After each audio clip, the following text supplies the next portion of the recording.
बहनों, मातृशक्ति को नमन। चैनल 24+ न्यूज़ के खास विशेष मनमोहक एक अच्छा इंसान बनाने वाला, एक मानवतावादी इंसान बनाने वाला, ऐसा इंसान जिसमें इंसानियत के गुण हो और वो सभी तरह के जीवों के प्रति अच्छा व्यवहार करने वाला हो, प्राणी मात्र को दुख न देने वाला हो। ऐसे सूत्र हमारे पुनरुत्थान कार्यक्रम के अंदर बताए जाते हैं। पुनरुत्थान कार्यक्रम का उद्देश्य यही है कि नकारात्मक भावों को हटा करके सकारात्मक भाव पैदा करना। न ये कोई मंत्र विद्या है, न कोई तंत्र विद्या है, न कोई मैली क्रिया है, न किसी का जादू है, न किसी का टोना है। मात्र जो है हमारे नेगेटिव थॉट्स को हम किस तरीके से पॉजिटिव थॉट्स में बदल सकते हैं। यानी जैसी दृष्टि वैसी सृष्टि। हम दृष्टि बदलना चाहते हैं, हम सोच को बदलना चाहते हैं। ऐसा कहा जाता है कि दिशा बदल दो दशा बदल जाएगी। हमारा पुनरुत्थान कार्यक्रम का उद्देश्य है कि हमारे विजन को बदलना है, हमारी दिशा को बदलना है। दिशा सही होगी तो दशा निश्चित रूप से सही होगी। इसी क्रम में आज हम एक हमारे जीवन के उद्देश्य के, हमारे जीवन का क्या उद्देश्य उसको लेकर के हम जो है आपके सामने उपस्थित हो रहे हैं। आज का हमारा विषय है कि अच्छा करने के लिए जियो। भाई और बहनों, दर्शकगण श्रोतागण, बहुत ही सुंदर विषय है कि हमने मनुष्य जीवन तो प्राप्त कर लिया और सभी शास्त्रों के अंदर ऐसा कहा जाता है कि जो मनुष्य जीवन है वो इस सर्वश्रेष्ठ प्राणी, इस सृष्टि का सर्वश्रेष्ठ प्राणी मनुष्य है और मनुष्य से बढ़कर के कोई सर्वश्रेष्ठ प्राणी नहीं है। और मनुष्य जीवन को बहुत दुर्लभ जीवन बताया जाता है। इस सृष्टि के अंदर एक इंद्रिय, द्वेंद्रिय, त्रियंद्रिय, चतुरेंद्रिय, पंचेंद्रिय जीव होते हैं। और पंचेंद्रिय के अंदर जैसे कि चूहा है, बिल्ली है और जो है आपके ऊंट है, गाय है, भैंस है, लेकिन इनके अंदर भौतिक विकास नहीं होता है, इनकी चेतना विकसित नहीं होती है।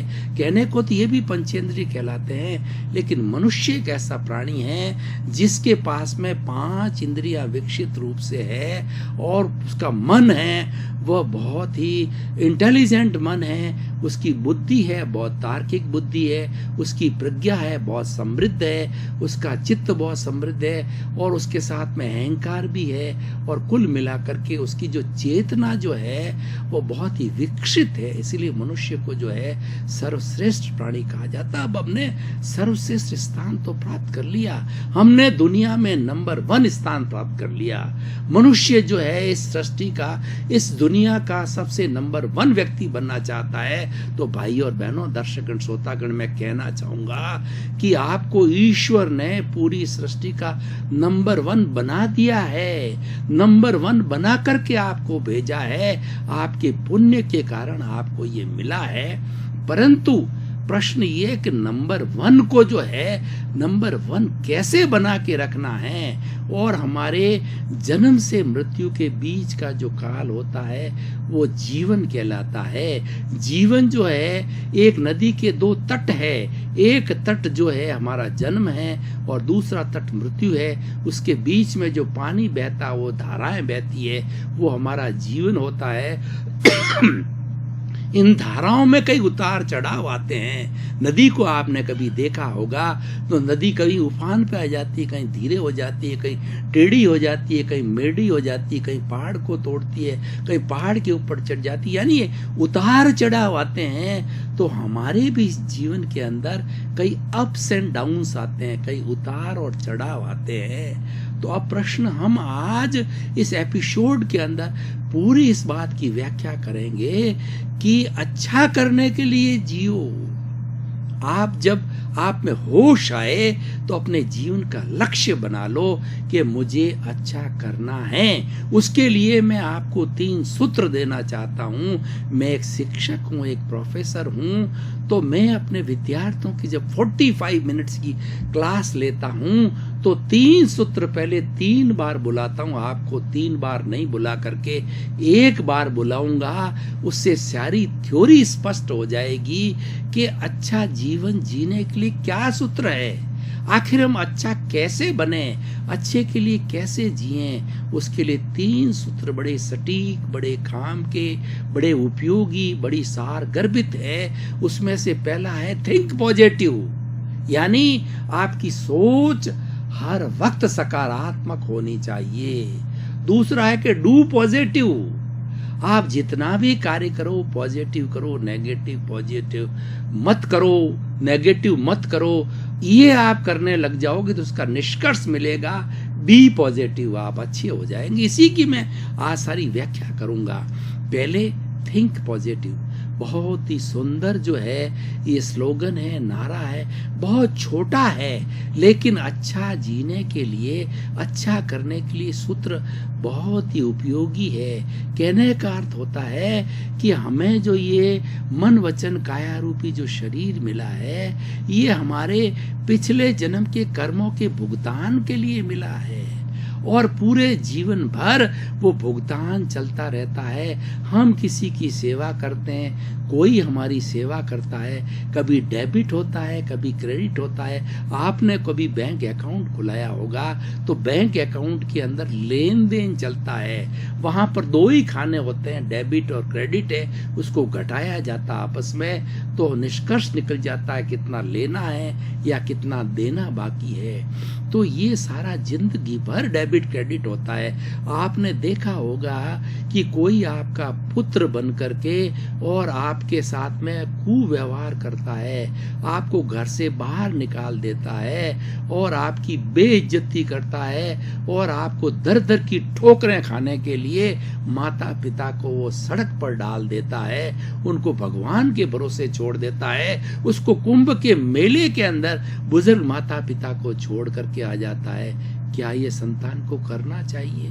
संतान को कितना बड़ा मुश्किल से बड़ा किया गया, पढ़ाया लिखाया, शादी की, उसको पांवों पर खड़ा किया और उसको व्यवहार मिलता है। परंतु भाई और बहनों, दर्शकगण, श्रोतागण, जिसने आपको सड़क पर फेंका उसका कोई कसूर नहीं है, उसको आप निर्दोष देखो। आपने पूर्व जन्म में उसके साथ में कुछ न कुछ जो है वह ऐसा दुर्व्यवहार किया था, उसका बदला जो है वो डेबिट आपको जो है इस रूप में कर रहा है। उसको निर्दोष देखो, उसको दोषित मत देखो। ये दोष उसका नहीं है, दोष आपका है, क्योंकि पूर्व जन्म में आप कौज डाल के आए हो, वैसे ही आपको कर्म फल मिलेंगे और उन कर्म फल मिलने से आपको सुख दुख के कर्म परिणाम मिलेंगे। कौज आपके डाले हुए हैं, ये कुदरत का कानून है कि जो जो जैसे कॉज डाल के आया है उसके अंदर कोई फेरबदल नहीं हो सकता है, उसको तो वैसे जो है परिणाम मिलेंगे ही। अब शर्त ये है थिंक पॉजिटिव। अब सवाल ये है कि हमारे हाथ में क्या है। हमको एक सांस लेने की भी स्वतंत्रता नहीं है पूरे जीवन भर, और हम कहते हैं अच्छा करने के लिए जियो। तो हम अच्छा कैसे करेंगे जब सांस लेने की भी स्वतंत्रता हमारे में नहीं है? नहीं, ऐसा नहीं है। कर्म डिक्टेटर नहीं है। कर्मों को घटाया जा सकता है, बढ़ाया जा सकता है। कर्मों की 10 अवस्थाएं अलग विषय है, जब विषय आएगा तब उस पर बात करेंगे। तो हम ये कहना चाहते, इसमें घटपट हो सकती है। घटपट कैसे हो सकती है? Think positive. थिंक पॉजिटिव का अर्थ ये है आप ये सोचो कि मुझे दुख देने वाले का कोई कसूर नहीं है, कसूर मेरा है, मेरा ही किया हुआ है, मुझे प्रतिफल मिल रहा है। तो उसी तरीके से आपको कोई सेवा करता है, ऐसा अनजान व्यक्ति जो कि आपकी संतान से बढ़कर के सेवा करता है। कई बार हम देखते हैं ऐसे अनजान व्यक्ति हमको पालते हैं, पोसते हैं, घर में आश्रय देते हैं, बिजनेस में सहारा देते हैं, बीमारी का हमारा इलाज कराते हैं, गुप्त रूप से कराते हैं, गुप्त रूप से पैसे भेजते हैं, प्रत्यक्ष रूप से करते हैं। हमारा बेटा नहीं है, हमारी संतान नहीं है, फिर भी वो संतान से बढ़ के कई गुना करता है। इसका अर्थ क्या है? इसका अर्थ ये कि पूर्व जन्म ने आपने उसके साथ सेवा की थी, उसके प्रतिफल के रूप में, उसकी प्रतिध्वनि के रूप में, उसको इको के रूप के अंदर जो है आपको ये सेवा दे रहा। तो ये सारा कुदरत का नियम है, ये सनातन सत्य, इसको कोई नहीं बदल सकता है। कर्माय नमः, जो कर्म को जो नमस्कार होता है। इसीलिए कहा गया तुलसी नर का क्या बड़ा और समय बड़ा बलवान, काबा लूटी गोपियां और वही अर्जुन वही बान। तो समय का अर्थ होता है कर्म।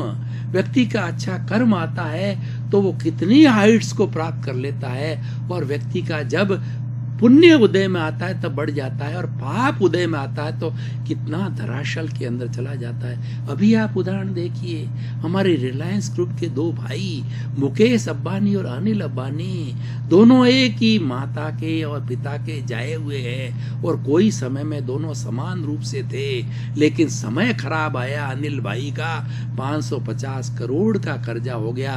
ये तो शुक्र मानिए, माँ का कहिए, बड़े भाई का कहिए कि उनको सद्बुद्धि आई, उनका भाभी को कहिए सद्बुद्धि आई, उनको प्रोटेक्ट कर लिया, जेल जाने से बचा लिया। लेकिन ये क्यों हुआ? जब उसके पत्थर तिरा करते थे और इसका धराशल पर वो क्यों गया? क्योंकि ये कर्मों की बात है। कोई पीढ़ी के अंदर व्यक्ति बहुत ही ऊंचा चला जाता है, और कोई ऐसा होता है जो सड़क छाप हो जाता है, पागल हो जाता है, और वो बेभान होकर, वही करोड़पति अरबपति व्यक्ति बेभान होकर के पागल की तरह सड़कों पर घूमता है। ये सारा कर्मों के कारण होता है। लेकिन थिंक पॉजिटिव क्या कहलाता है कि आप दुख में से सुख निकालने की कला सीखिए। अच्छा करने के लिए जियो का अर्थ क्या है कि हमारे साथ में जो परिस्थितियां आ रही है, जो संजोग आ रहे हैं, वो हमारे कर्मों के कारण इस कुदरत ने संजोग जुटाए हैं। उन संजोगों के अंदर हम समान रहें, उसमें से अच्छा करने की सोचिए, उसमें से भला करने की सोचिए, और बुरा करने का मत सोचिए। हम कुछ उदाहरण दूसरे तरह का आपको उदाहरण देते हैं। मान लीजिए आपके अच्छे दिन चल रहे हैं, आप कुबेरपति है, आपके पास अथाग धन दौलत है। उस धन दौलत का उपयोग जो है आप सेवा में कीजिए। दूसरे जो अपाइज है, लूले है, लंगड़े हैं, और अनाथ है, विधवाएं हैं, और मूक है, बधिर है, जीव जंतु है, पांजरा पोल है, उनकी सेवा के अंदर उस धन का नियोजन कीजिए। ऐसा कहा जाता है कि जो दूसरों के आंसू पहुंचता है, ईश्वर उसकी आंखों में आंसू आने ही नहीं देते। व्यक्ति 100 साल क्यों जीता है? क्योंकि ईश्वर भी देखता है कि ये जितना जिएगा दूसरे का भला की करेगा। इसीलिए अच्छा करने के लिए जियो। शतायु का आशीर्वाद पहले दिया जाता है, और 100 साल की उम्र गिनी जाती थी।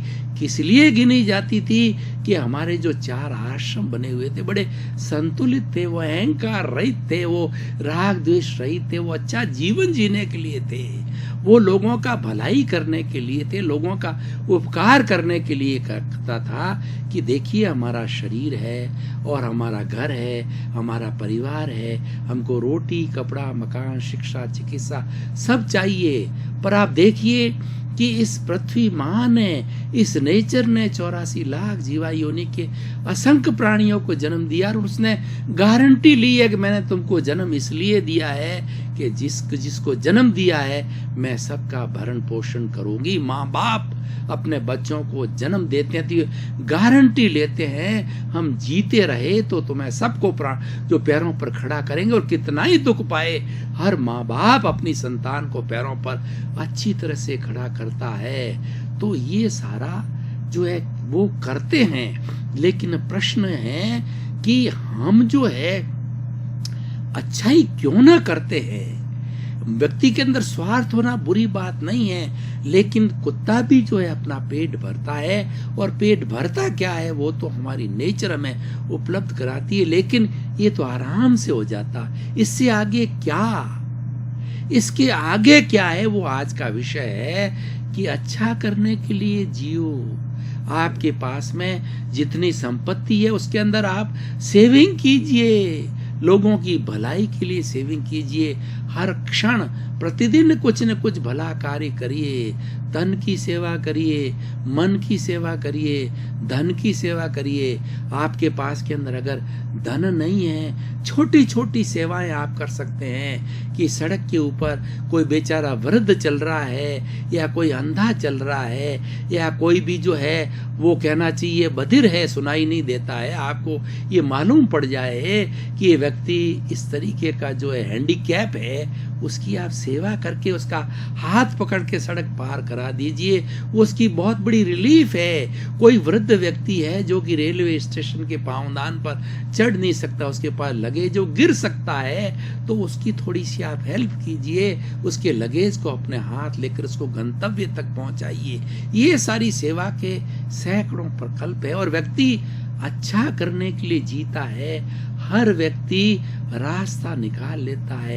एक डॉक्टर है, मैं आपको उदाहरण देना चाहता हूँ। एक डॉक्टर है, वो मरीज को देखता, फीस लेना जायज है और वह फीस जो दे सकता है उसे लेनी चाहिए, लेकिन सभी लोग समान आर्थिक दृष्टि से नहीं होते हैं। और भारत तो एक ऐसा देश है जिसमें 50% लोग बिलो पॉवर्टी जीते हैं। तो इसीलिए अगर कोई व्यक्ति डॉक्टर के पास आवे कि डॉक्टर साहब मेरे पास में जो है फीस देने के लिए पैसा नहीं है, दवाई के लिए पैसा नहीं है, तो डॉक्टर को ऐसा कोष रखना चाहिए, ऐसा फंड रखना चाहिए। वो करोड़ों रुपए कमाता है, इतना बड़ा बैलेंस बनाता है, इतनी बड़ी अटालिकाएं बनाता है, इतनी बड़ी सुख सुविधाएं बताता है, उसको ऐसा कोष बनाना चाहिए और वो सहज ही हो जाता है कि वो सैकड़ों वो जो बीमारों को देखता है, ऐसे बीमारों को फ्री दवाई दे, फ्री ट्रीटमेंट दे, फ्री देखे तो उसकी बहुत बड़ी सेवा हो सकती है। शिक्षक है वह इसी तरीके से कर सकता, हर व्यक्ति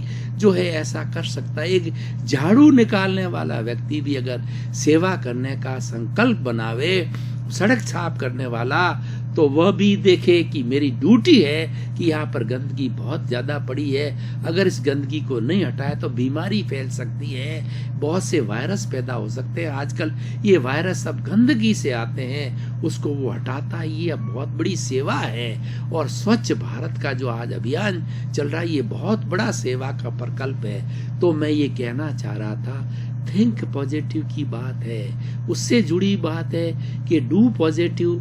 हमें हर क्षण कुछ ना कुछ जो है भलाई का काम करना चाहिए। हमारे मानसिकता जो है सेवा की मानसिकता होनी चाहिए। कई व्यक्ति ऐसे होते हैं कि मेरे को क्या लेना देना है, मेरा पेट भर गया तो मुझे दूसरे से क्या लेना देना। ऐसे बहुत से लोग होते हैं जो स्वार्थी कहलाते हैं। वो स्वार्थी पक्ष के होते हैं। वो क्या सोचते हैं, मैंने पिया, मेरे बैल ने पिया, कुआ डहे तो डहे। वो अपने इंद्रिय सुख में रहते हैं, दूसरे की बिल्कुल परवाह नहीं करते हैं। अच्छा जीवन नहीं है। और आज का हमारा एपिसोड खास करके स्वार्थी लोगों के लिए विनम्र पूर्व प्रार्थना करके बिना उनको किसी तरह की ठेस पहुंचाए ये नम्र निवेदन करना चाहता है हमारा चैनल 24। ये एपिसोड ये बताना चाहता है कि आप जीवन को अच्छा बनाइए और कुछ जो है समय प्रतिदिन लोगों की सेवा में लगाइए। आपकी मानसिकता सेवा की बनाइए, मानसिकता परोपकार की बनाइए और अच्छा जीवन जीने की कहिए। आप अच्छा खाइए, अच्छा पिए, अपने परिवारजनों को अच्छा खिलाइए, कोई प्रॉब्लम नहीं है। परंतु अपने पुण्य से किसी को अगर उतना ही पुण्य है, उसको उतना ही मिलता है, तो बेचारा क्या सेवा करेगा। लेकिन ऐसे व्यक्ति को भी भावना रखनी चाहिए कि ईश्वर मुझे कुछ दे और मैं लोगों की सेवा करूं। और कुछ नहीं है तो शरीर तो उसके पास है, उसकी इंद्रियां स्वस्थ है, शरीर स्वस्थ है, वह जाकर के अस्पताल में जाकर के कुछ समय निस्वार्थ सेवा दे। जो जो उसकी लाइन है, सफाई वाला सफाई की सेवा दे, डॉक्टर की सेवा दे। जिस की लाइन, हर एक की उपयोगिता है। समाज के अंदर हर व्यक्ति की उपयोगिता है और ईश्वर ने सृष्टि के अनुपयोगी। दर्शकगण, श्रोतागण, भाई और बहनों, आपका बहुत बहुत धन्यवाद। पुनरुत्थान कार्यक्रम जीवन निर्माण की बात करता है, जीवन धन्य कैसे बने उसकी बात करता है, क्योंकि मानव जीवन अमूल्य है। मानव जीवन बहुत तपस्या के बाद मिलता है। तो इस मानव जीवन को कैसे जिया जाए, यानी हमारा उद्देश्य है सुधरे व्यक्ति समाज, व्यक्ति से राष्ट्र स्वयं सुधरेगा। हम व्यक्ति को सुधारना चाहते हैं, व्यक्ति के नेगेटिव थॉट्स को हटा के पॉजिटिव थॉट में बदलने की प्रेरणा देना चाहते हैं। इसी क्रम में आपका जीवन आनंदमय हो, मंगलमय हो, धर्ममय हो, सुखमय हो और खूब आप शतायु होकर के अपने परिवार के साथ में आनंद के साथ जीते हुए आप परोपकार का कार्य भी करें और अपने जीवन को धन्य बनावें। आपके प्रति मंगल।